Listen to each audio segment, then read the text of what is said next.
আসসালামু আলাইকুম প্রিয় দর্শক শ্রোতা, দূরে কিংবা কাছে, দেশ অথবা প্রবাস থেকে যে যেখান থেকে আমার এই প্রতিবেদন দেখছেন, সকলকে আন্তরিক শুভেচ্ছা অভিনন্দন। দর্শক দেখেন, আমি একটা জমিতে আছি, ঘাসের জমি। এটা হচ্ছে ইন্দোনেশিয়ান স্মার্ট নেপিয়ার ঘাস।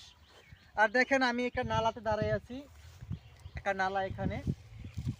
আপনারা প্রশ্ন করতে পারেন যে এখানে এরকম নালা, এরকম বীজতলা তৈরি করে ঘাস রোপণ করতে হবে, ঝামেলা না। আসলে দর্শক, এই ঘাসটা হচ্ছে নিম্নভূমি, যেখানে আপনার পানি জমাট বেঁধে যায় বর্ষাকালে। সেই অনাকাঙ্ক্ষিত পানি যাতে না জমে যায়, সেই জন্য কিন্তু আমরা এই বীজতলা তৈরি করে আমরা ঘাসটা রোপণ করেছি।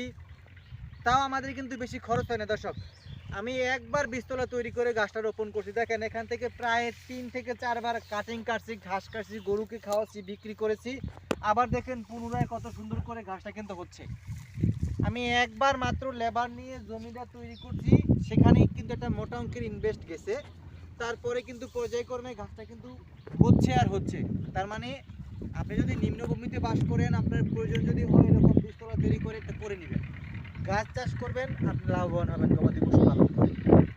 এই ঘাসটা কিন্তু একটা ছোপায় অনেক চারা, অনেক চারা দর্শক। আসলে আপনারা চোখে না দেখলে বিশ্বাস করবেন না। দেখেন,